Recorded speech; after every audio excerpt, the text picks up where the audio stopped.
বন্ধুরা আজকে সুচরিতা হেসেলে হচ্ছে একদম নিরামিষ করে আলুর দম। দেখো আলুটা সেদ্ধ করে নিয়ে নুন হলুদ দিয়ে ভাজা বসিয়ে দিয়েছি। আর এখানে হচ্ছে গোবিন্দভোগ চাল আর সোনামুগ ডাল আর হচ্ছে কাঁঠালের দানা আর সয়াবিন দিয়ে খিচুড়ি, এটাকে সেদ্ধ করে নিচ্ছি। প্রত্যেক দিন বা প্রত্যেকবার যখনই খিচুড়ি করি আমি অন্য অন্য স্টাইলে করি, এটাও আজকে অন্য স্টাইলে করছি। এটা সেদ্ধটা কিছুটা হয়ে যাওয়ার পরে তারপরে মশলা টশলা দিয়ে সোমবারে দেবো। আর এখানে রয়েছে দেখো আলুর দমের মশলা। আলুর দমের মশলা কি কি করেছি তোমাদের সাথে শেয়ার করছি।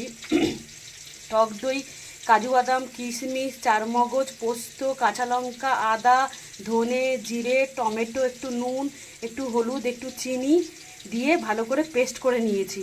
এই দেখো খিচুড়ি, এখানে আদা লঙ্কা রেখেছি, টমেটো রেখেছি, আর আলুর দমের জন্য ধনেপাতা রেখেছি। তারপরে গোটা গরম মশলা আর তেজপাতা, শুকনো লঙ্কা, জিরে, এগুলো তো ফোড়ন দেবই অবভিয়াসলি। আর এখানে ঘি নিয়ে নেবো খিচুড়িতে। এখন এগুলো সেদ্ধ হয়ে নিই। বন্ধুরা কেমন লাগলো ভিডিওটা কমেন্ট করে জানিয়েও। আজকে সোমবার, আমরা শ্রাবণ মাসের প্রথম সোমবার, তাই নিরামিষ করছি।